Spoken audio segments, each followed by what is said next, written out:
सर्वमङ्गलमाङ्गल्ये शिवे सर्वार्थसाधिके शरण्ये त्र्यम्बके गौरी नारायणी नमोस्तुते।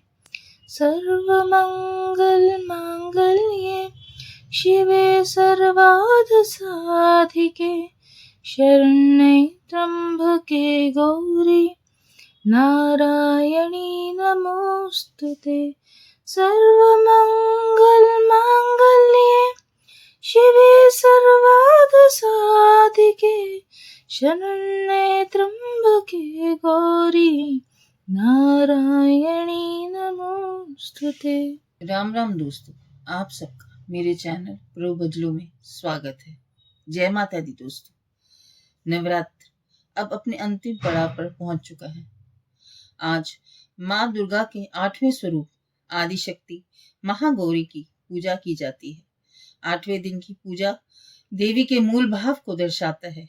देवी भागवत पुराण में बताया गया है कि देवी माँ के 9 रूप और 10 महाविद्याएं सभी आदिशक्ति के अंश और स्वरूप हैं, लेकिन भगवान शिव के साथ उनकी अर्धांगिनी के रूप में महागौरी सदैव विराजमान रहती हैं।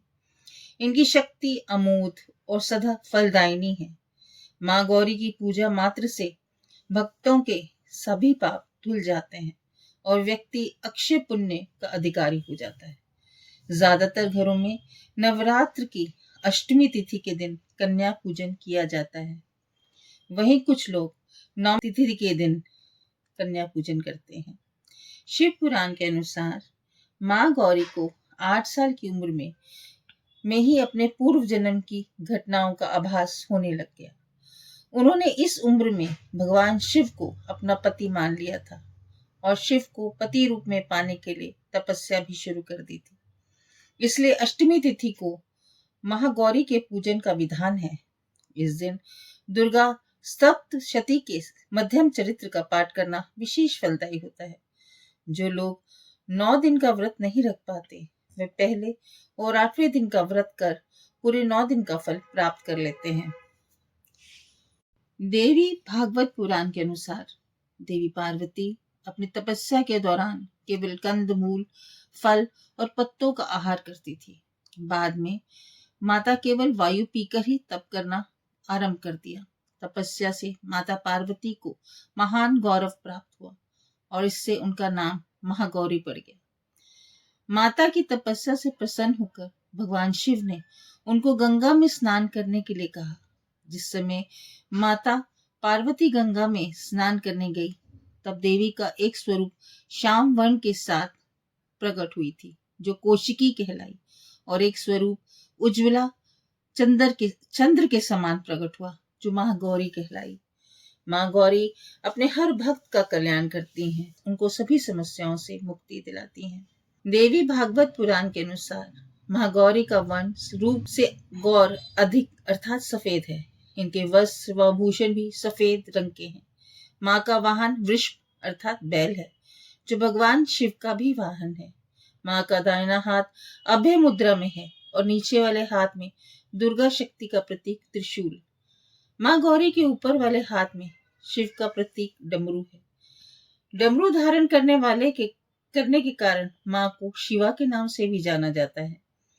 माँ का नीचे वाला हाथ अपने भक्तों को अभय देता हुआ वर मुद्रा में है और माँ शांत मुद्रा में दृष्टिगत है।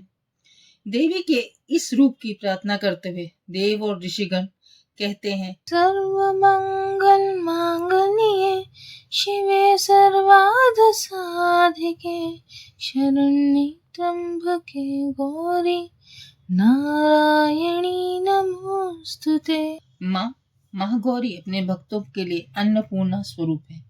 ये धन, वैभव और सुख शांति की अधिष्ठात्री देवी है। संसारिक रूप में इनका स्वरूप बहुत ही उज्जवल, कोमल, श्वेत वर्ण और श्वेत वस्त्रधारी है। देवी महागौरी का गायन संगीत प्रिय है। वह सफेद वृषभ यानी बैल पर सवार है। इस दिन कन्या पूजन का भी विधान है। कुछ लोग नवमी के दिन भी कन्या पूजन करते हैं, लेकिन अष्टमी के दिन कन्या पूजन करना श्रेष्ठ रहता है। कन्याओं की संख्या 9 हो तो अति उत्तम। नहीं तो 2 कन्याओं के साथ भी पूजा की जा सकती है। अष्टमी तिथि के दिन नारियल का भोग लगाने की परंपरा है। भोग लगाने के बाद नारियल प्रसाद रूप में बांट दे। वही जो भक्त कन्या पूजन करता है वह हलवा, पूड़ी, सब्जी और काले चने का प्रसाद विशेष रूप से बनाया जाता है। माँ की पूजा करते समय भक्तों को गुलाबी रंग के कपड़े पहनने चाहिए, क्योंकि गुलाबी रंग प्रेम का प्रतीक माना जाता है।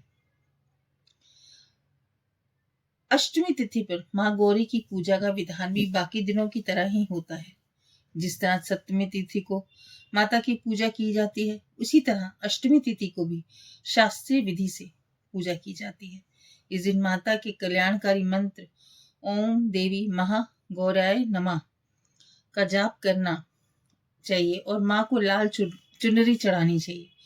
सबसे पहले लकड़ी की चौकी पर लाल कपड़ा बिछाकर महागौरी की मूर्ति या तस्वीर स्थापित करने के बाद माँ गौरी यंत्र रखकर स्थापना करनी चाहिए। माँ की कांति भक्तों को सौंदर्य प्रदान करने वाली होती है। हाथ में सफेद फूल लेकर माँ का ध्यान करें और फूल अर्पित करें और विधिवत पूजन करें। महागौरी को रात की रानी का फूल अधिक प्रिय है। दोस्तों, महागौरी आप सबके जीवन में खुशियां लाए और आप लोग अपना जीवन सुखदायी जिए। जय माता दी।